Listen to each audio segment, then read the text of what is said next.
एक वॉरशिप जो nuclear power से चलता है, जिसके डेक पर FA-18 फाइटर जेट उड़ता है, जो अकेले ही किसी भी छोटे मोटे देश के पूरे एयरफोर्स को चुनौती दे सकता है।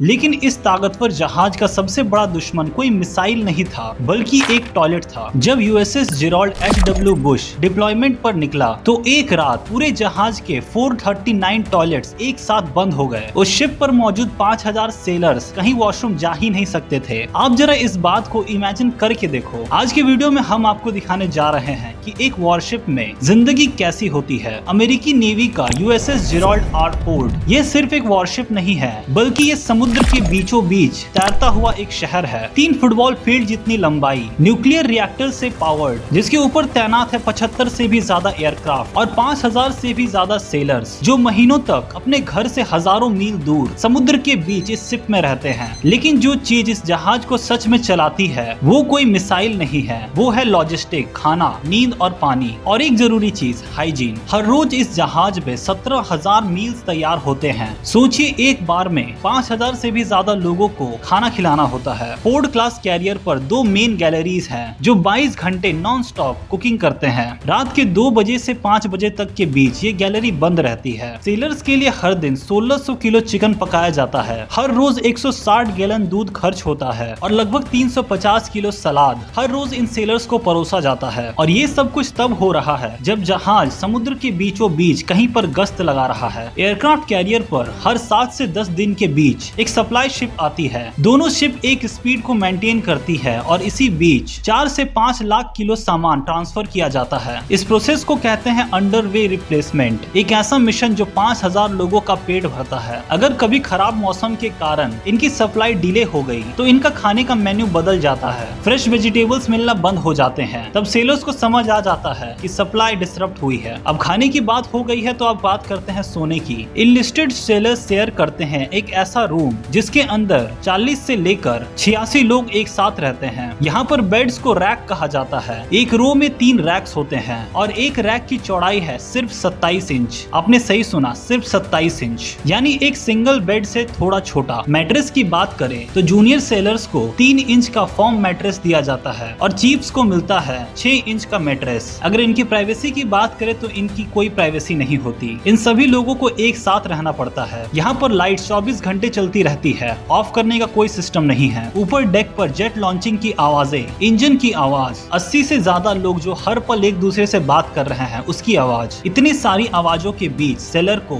चैन से सोना पड़ता है, क्योंकि 12 घंटे के शिफ्ट के बाद अगर उसने अपनी नींद पूरी नहीं की तो अगले दिन ड्यूटी पर उससे गलती हो सकती है। और एक वॉरशिप पर गलती का मतलब है सीधे मौत को बुलावा देना। अगर एक सेलर की लाइफ की बात करें तो ये कोई कंफर्टेबल लाइफ नहीं है, ये है सर्वाइवल की लाइफ। एक नॉर्मल आदमी शावर के लिए 60 गैलन पानी खर्च करता है और 15 से 20 मिनट तक नहाता है। लेकिन एक एयरक्राफ्ट कैरियर पर एक सेलर को इतना पानी नहाने के लिए नहीं दिया जाता। उन्हें दिया जाता है सिर्फ 3 गैलन पानी, वो भी बस 3 मिनट के लिए। इस शावर को कहते हैं नेवी शावर। इनका मेथड सिंपल है, पानी चालू करो, जल्दी से भीगो, पानी बंद करो, सोप लगाओ और फिर पानी स्टार्ट करके सोप वॉश करके निकल जाओ। ये सब कुछ उन्हें 3 मिनट के अंदर ही करना होता है, क्योंकि वॉशरूम की गेट के बाहर अगला सेलर अपनी बारी का इंतजार कर रहा है। न्यूक्लियर कैरियर्स खुद सी वाटर को डिस्टिल कर फ्रेश वाटर बनाते हैं, लेकिन ये वाटर अनलिमिटेड अवेलेबल नहीं होता है। इस शिप पर drinking, cooking, fire fighting, cooling system सब कुछ इस पानी पर डिपेंड करता है। 80 सेलर्स के लिए सिर्फ 3 से 4 शावर स्टॉल्स ही दिए गए होते हैं, यानी इनका ड्यूटी का शिफ्ट स्टार्ट होने से पहले इन्हें शावर के लाइन पर लगना पड़ता है। चलिए अब बात करते हैं शिप के उस हिस्से की जो सबसे ज्यादा शॉकिंग है। USS Gerald R. Ford America का सबसे एडवांस और सबसे महंगा वॉरशिप है, जिसकी कीमत $13 बिलियन बताई जाती है। लेकिन इसमें एक डिजाइन फ्लॉ के कारण यूएस नेवी पूरी तरह से परेशान हो गई थी। फोर्ड पहला कैरियर है जिसमें जेंडर न्यूट्रल बाथरूम बनाया गया है। इसमें कोई यूरिनल एरिया नहीं है, सिर्फ सिटिंग टॉयलेट्स हैं। इसके पीछे का रीजन था फ्लेक्सिबिलिटी। मेल और फीमेल सेलर्स के लिए बाथिंग एरियाज आसानी से रीअसाइन हो सकते थे, लेकिन इसमें प्रॉब्लम ये हुआ कि सिटिंग टॉयलेट यूरिनल एरियाज से ज्यादा जगह लेते हैं, जिसकी वजह से इसे यूज करने के लिए सेलर्स की लाइन लंबी लगने लगी। और इसका सबसे बड़ा प्रॉब्लम था इसमें में यूज की गई पाइप्स। फोर्ड में सीवेज सिस्टम वैक्यूम बेस्ड है, वैसा ही जैसे एक कमर्शियल प्लेन में होता है, लेकिन इसके पाइप अंडर साइज्ड थे। बार बार यूज करने की वजह से ये क्लॉग हो जा रहे थे, और जब ये क्लॉग होते हैं तो पूरा सिस्टम एसिड से फ्लश करना पड़ता है, जिसकी एक बार की कीमत लगभग $4 लाख आती है। गवर्नमेंट अकाउंटेबिलिटी ऑफिस ने इस प्रॉब्लम को ऊपर तक पहुंचाने की कोशिश की,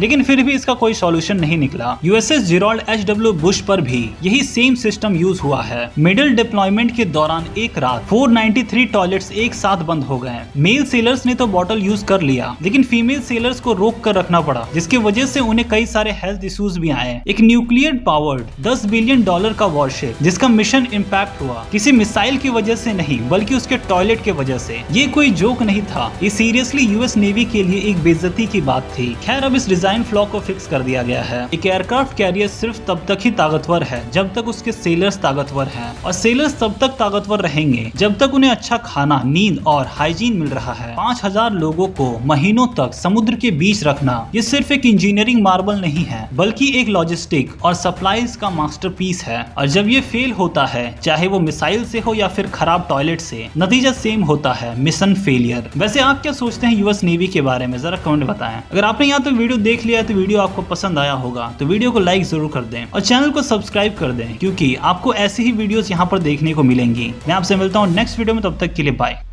Smells like they're serving Salisbury.